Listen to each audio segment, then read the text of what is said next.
आता सकाळी मला समजलं की इथं रस्ता पूर्ण गुलाबी झाला. कारण काय, त्या केमिकल कंपन्याच कारण आहे ना साहेब. केमिकल कंपन्या, तुम्ही फॅब्रिकेशन झोन मध्ये केमिकल कंपन्या टाकल्या, त्याच्यामुळे इथे परिस्थिती हाताबाहेर गेलेली आहे. आणि इथे कोणी लक्ष नाही. आम्हा असेल, MIDC असेल, MSRDC असेल, कोणाचं इथं लक्ष नाहीये. प्रदूषण नियंत्रण मंडळ तर झोपलेलं आहे.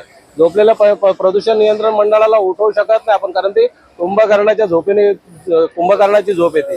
त्या येतील आता सांगतील की तो केमिकल गाळ काढला होता आणि त्याच्यामुळे तो असेल. अरे गाळ कुठून आला? केमिकल कंपन्यांमधनं गाळ आला ना. हा, आणि गाळ कुठे दिसते तुम्हाला? पावडर दिसते, ड्राय पावडर आहे. ड्राय पावडर आहे इथे, कुठे गाळ आहे? अरे बाबा, ते झोपलेले आहेत ना. काम बिनकामाचं आहे. आणि प्रदूषण नियंत्रण मंडळ ते कुंभकर्णाची झोप आहे त्यांना. मी सांगितलं त्याप्रमाणे कुंभकर्णाच्या झोपेत ते असलेले आहेत. ते 14 वर्षांनी उठणार. ते जेव्हा आम्ही उठवायला जाणार, त्यांना सुगंध भोजन दिलं, चांगलं पैशाचं लालच दिले ना, अशी गड्ड्या दिल्या ना, की मग ते पैशाचा जो सुगंध आला ना, की तेव्हा उठणार ते लोक. हा, पैसे आले.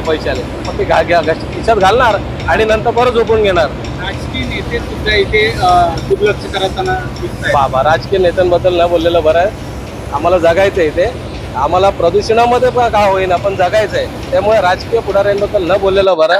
ते सगळं आमचे मायबाप आहेत. आमचे ते आमच्यासाठी त्यांनी आपलं पूर्ण अर्पण केलेलं आहे. ते चांगली माणसं आहेत, त्यांच्याबद्दल न बोललेलं बरं. कडू बोल वृत्तवाहिनी, सत्याचा कडवट आवाज.